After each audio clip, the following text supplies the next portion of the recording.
Serious. Former incels, what brought you the ideology and what took you out?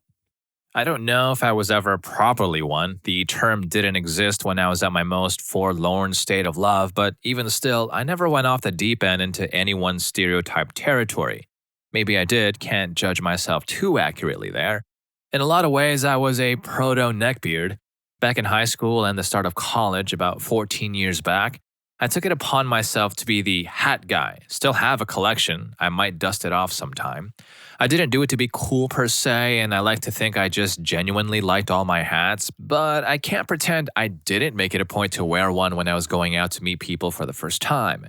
Around 2008 2009, the buzzword for the lonely loser was friend zone.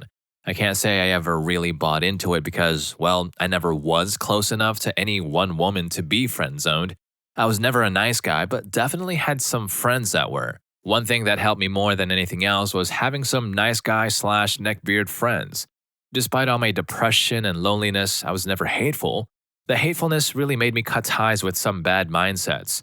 I stopped wearing hats because I didn't want to be associated with them, and a reputation or stereotype was starting to take root, and it was something I didn't want to be. I started to float. Like most outsiders at that age, I tried many different hats, metaphorical this time. I spent time with hippies and hipsters, burnouts and dropouts, party girls and nerds. I never felt like I had any one identity to myself, though, and whenever I'd laughably try to flirt with some of these people, I think there was a clear wall that I was putting up. It was always my awkwardness from my own hang-ups and my keeping an emotional distance. It was always my fault, so I guess I was just a sad vocel, but isn't that most incels? I never really committed to any one identity because it never really felt right. And I was always more than a little contemptuous of people that went full stereotype. I hated my hipster friend with the wax mustache, the friend with the 420 everything, and one trench coat wearing neckbeard almost single-handedly made me hate my favorite show with his awkward fixation. I had a group of people I'd crash parties with and socialize with, and when they found out I was inexperienced, they tried to help me out. Ha! They shipped me with a female friend of mine who I simply wasn't interested in. Not a case of standards or being a choosing beggar, I just wasn't attracted to her, hard as they tried to awkwardly get us to bang. For as interested and wanting I was in companionship, I really wasn't interested in women. I started to think of myself as asexual, and in a lot of ways, despite being in a relationship, I still think of myself this way. Part of it was sour grapes, why won't women be in a relationship with me? But another part of it was the realization that I had options for intimacy that I didn't want. I was never afraid or anything, maybe a little, but I realized deep down there was never a motivator and in some ways was an inhibitor. I was so insecure about that aspects to relationships and my lack of experience that I cut myself out before I could be cut out. If I did go on a date, it was with awkward, nerdy girls who were just as much, if not more so, on the spectrum than I was. And they always ended in disaster. Through it all, though, I never got too mean-spirited. One thing that helped was my friends being in relationships. Whenever my friends dated somebody, my outlook was, oh, cool, you're my friend now too. I never coveted what they had and kind of put up a mental block to simply not think of them as potential companions. Okay, there was one I might have had a crush on, but I wasn't about to undermine my buddy pursuing anything. And I genuinely valued the friendship with her, so IDK, I've been rambling for a while now. This led me to hanging out with women just to hang out and genuinely enjoy myself. To anybody that thinks they're an incel, I have to recommend just being friends with a group of women, learning what women do and don't like, and learning to just enjoy the company of friendship. I'm not talking about friend zones, just hang out with a friend's girlfriend or SO sometime without your friend and have a good time. But I genuinely value my platonic friendships with the women in my life. At the very least, it helps undo the invisible power dynamic women can have over you when they have something you want but can't get, by teaching you to enjoy the companionship you have. Ultimately, I was in my mid-20s one night drinking with a friend who was going through a bit of a phase, no shame, and after an awkward silence, I asked if they wanted to do it. She said yes. For a first time, it wasn't even bad. I would actually get worse upon finding a long-term partner, lol. After that night, the mystique was gone. I had done the deed if it were and was the same person the next day. I'm still friends with the women I lost my V card to, and eventually I developed a crush on somebody who liked me back. The details of winning her over could take as much time as this has. I'm in a stable relationship now, and I'm happy. I got a good job, a good cat, and I'm doing okay. Oh, if you're genuinely curious about the crush that I mentioned, here it is. Like all great romances, I met her through my roommate's brother. Throughout college, I lived in a house with three other guys. Cleaner than most pads, it was a home for standard nerds and socially acceptable alcoholism. I was just about to start my fourth year of college, and she had just finished her undergrad doing a 3 year program. She was, I guess she technically still is, half Turkish, half American, with an interesting list of life experiences than anybody has a right to. For most of her life, she'd lived on a military base, getting the full military brat experience with none of the comrades from her classmates. She went to the university my roommate's brother went to, and when she came to my city to work on a second degree and paid out the time before she had to return to her mother, said brother brought her by the house. I fell instantly in love with her, and not long after meeting, I asked her out. She was busy, not only busy, but wouldn't really be free for a while. I didn't blow up her phone or anything, just made a call and left a message and was done with it. I took it at face value, didn't want to come on too strong, and as it turns out, she actually was really freaking busy and wasn't trying to brush me off. Benefit of the doubt can go a long way. One day I called and asked if we could hang out. I was in the awkward, I like you, but not trying to be coy about it stage still, and asked if I could work on a knitting project at her place to avoid my roommate. I really was avoiding him at the time, and had she said no, it would have been coffee shop time. We sat and talked, and things developed into a crush/friendship. She was playing a game I had no interest in. I was knitting a project she had no interest in, but our mutual passions led to discussion, and we both learned a lot about each other. We started hanging out more, but to say it was sporadic would be an understatement. Before long, it was my roommate and his brother's birthday. They're twins, and wouldn't you know it, she came to the birthday party. It was held at somebody else's house on the other side of town, and not knowing anybody but me and the old college mate, the two of us drove together. She doesn't drink, I do. The pieces were set for disaster. After one of the birthday boys got too drunk to function and the other stormed out in existential terror, she wanted to leave with the terrified birthday boy, and I decided to leave too. She drove, no need to worry about drunk driving. Back in my driveway after a nice conversation, which to this day she insists I was too drunk to remember, but I remember every moment of it, I confessed that I liked her and would like to go out sometime properly. She turned me down tastefully and politely, and I accepted it. Her words at the time were not outright rejection so much as a desire to not get involved with anybody. She was only in the country for 3 more years and didn't see the value in a long-term relationship and didn't want to start one. Well, phooey. We said goodnight, I went to bed, sad, and 2 weeks later she asked me if I wanted to hang out. I said yes. So it went on for a few months, we stayed friends, became good friends even, and I never let things get awkward. Just so, I also never hid my feelings. She knew I liked her, I knew she wasn't interested, but I valued the company more. Then New Year's happened and we had a New Year's party. I got super drunk, she still didn't drink, and at one point I was chain smoking cigarettes. She hates smoking, I've long since quit, drinking a cider and bearing my soul on the front porch. In another conversation, she insists I must have blacked out but remember everything. I mentioned that I still liked her, she said she knew. She admitted she didn't dislike me but had never been in a serious relationship in a while. Her last almost serious one ended really awkwardly, and before that, her relationship was superficial high school kissing and cuddling. The fact is, she didn't see me that way, so I tastefully accepted it and continued our friendship. Fast forward a few months, we're watching Game of Thrones on the couch and we're cuddling, arm around and all that jazz. She'd started doing this for a while now when one of my roommates messaged me, kiss her. I kissed her after the episode was over. We had a third talk that night, this time completely sober, and called her out on leading me on. She knew I liked her, she clearly liked me, and I said it was unfair for her to cuddle with me on movie GOT nights to get companionship she wouldn't return to me. We had some real talk that night. I learned some of the darker stuff from her past and how she'd been pretty emotionally stunted by it, and she learned some of mine. We left with a hug, and for the first time since asking, she admitted she didn't know what she wanted, and I said that I did. I told her I wasn't going to wait, but if I was still single when she made up her mind, I'd welcome her. It was a half-truth built on hope and realizing I was wasting my time.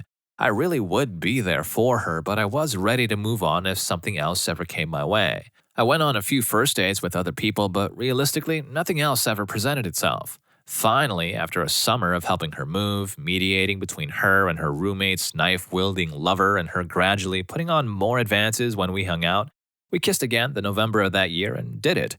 She then retreated emotionally, said we were only FWBs, and I kept my same attitude. Even went on a few more first dates during this time. We kept getting closer though. Before long, we crossed that fart threshold, helped her move again, made her favorite food on a day that happened to be Valentine's Day, until finally she admitted, with 10 months left in the country, we were in a relationship. Turns out part of the reason she resisted for so long is because the friend that introduced us told her he imagined us together, and she didn't want to give him the satisfaction. The next few months were great, a 10-month honeymoon period. We learned, loved, grew, discovered, and all that good stuff. Life went on normally as ever because the relationship was already kind of part of normal life. We never told our mutual friend we were dating and even kept it an open secret from his brother. We freaking kissed in front of him and he never caught on we were dating until after she left. Then she left. Same month she graduated. Her parents came in and scooped her away as fast as they could. She lied about how many close friends she had so she could stay another 2 weeks, but they stayed in the country the whole time and vultured her until it was time to go back. We eventually said our goodbyes, broke up, and proceeded to talk every day on Skype. We kept the long-distance relationship alive for just shy of 4 years. I visited her in Istanbul a few times and she flew back a few times. We tried the open relationship thing, but neither of us ever pursued or tried anything with anybody else. I think just having the option was enough to keep us from feeling trapped. I joined some clubs, she did work, I got a cat because I was depressed and an animal is great for that, until one day Erdogan went full Hugo Chavez and an ultimatum was dropped. I wasn't going to keep worrying about her while Turkey got worse and her opportunities were dwindling. She agreed to move back to the States, dual citizen, so no difficulties, and she's been living with me since May of this year. Things are good. The honeymoon phase is over and things aren't perfect, but we're happy. Nice, happy / domesticated late 20-somethings starting a professional adult life. The cat gets jealous sometimes, though. Good on this dude. We all have journeys, and yours seems to have been a very long, twisting, mindful one. If you too wish this guy the best because that's what he does deserve, then please also remember to hit that like button and subscribe to my channel so I can keep sharing with you stories just like this. And of course, you wouldn't want to miss out on any of my upcoming videos. Now let's get back to the stories. Story 2. I'm 35 and didn't lose my V card until 31. Didn't really start dating until 30. But I didn't identify as an incel, wasn't aware that was a label. I knew angry and bitter women haters were a thing. Elliot Rodger was what would come to mind when I learned about it as an actual ethos. He shot up a sorority house because nobody would get with him. But during all my years of not dating, I did feel entitled to happiness I just wasn't getting. Timing, circumstances, excuses. I always had a reason. Unhealthy hang-ups on women that were just unavailable stymied any moving on I could do. For me, it was periods of isolation that did the damage. I spent a lot of time alone in college, and I did not even have internet at my home or a computer. It was college, I used campus resources. And it was still during the time dating online was considered super weird, so if my mind went there, the societal stigma mixed with the swan song of Catholic guilt meant I didn't do anything, made no effort. So that was more or less my situation when I graduated college and moved back in with my family. I at least got more readily accessible internet, only after 8 months, but that's another story. But I still rarely went out even though I had a circle of friends. People change, I get drunk and make a fool of myself and assume they don't want me around anymore, etc. Video games and TV shows were big distractions. There were rare instances of meeting women online through non-dating sites, but they would be 1,000 miles away and I still thought myself wrong for pursuing relationships that way. Around 30, I just started making an actual effort. Exercising and losing weight made me feel more confident. I was never super overweight compared to others, well below 100 pounds excess. I got dating apps and just started chatting. I just looked at the years of missed or ignored opportunities to do anything. I was just annoyed at my past self. Pretty sure that night I stared at myself in the mirror, eyes screaming, "It's about frickin' time." Less than a year later, I met another who I've been with ever since. That was over 3 years ago. I said before I felt entitled to happiness. Sometimes over the years I would pursue taken girls or at least pine over them. I judged them for dating obvious a-holes. But when that inevitably ended, I of course never tried to get in there myself. I don't think I ever really hated them for it. Well, damn, maybe I was never an incel after all, just a sad and lonely guy holding on to hope. Story 3. I was the quote-unquote nice guy that got friend-zoned by any girl I tried to talk to in high school. I was always the one to confess my feelings for a girl just because she had been nice to me for a couple of weeks. Then, when she just wanted to be friends, I would get upset with myself and her. Seeing these same girls that friend zoned me getting with the jerkbags pissed me off to no end. I was the type that would do absolutely anything a girl asked me to do at any time. One girl asked me to buy her cigarettes at 1 a.m. while I was in bed asleep, so what did I do?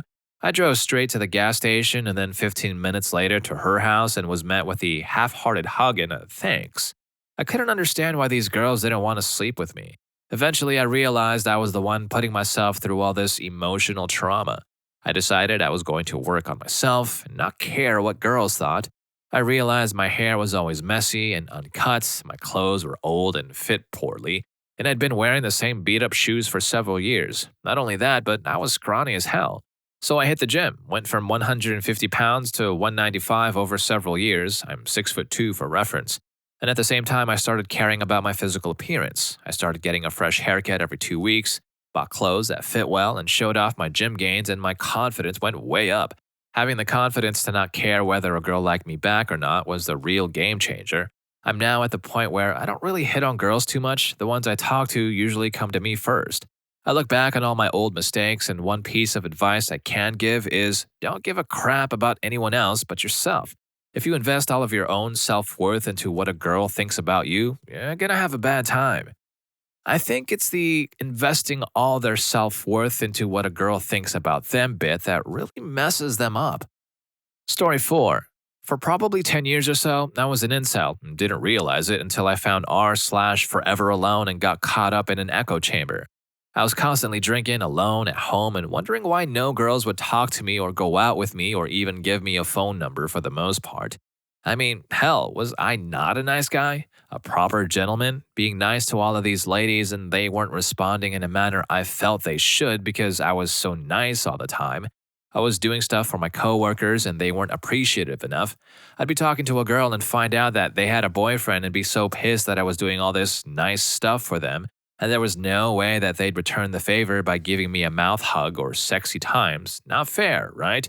Then one day, after posting on a throwaway account I don't even remember anymore, I was ranting about how this one coworker who was leaving was such a witch because she wouldn't respond to my advances at all and kept trying to friend zone me, and I'd always be a loser and no one would ever want a guy like me because I guess I'm just too nice for my own good, right?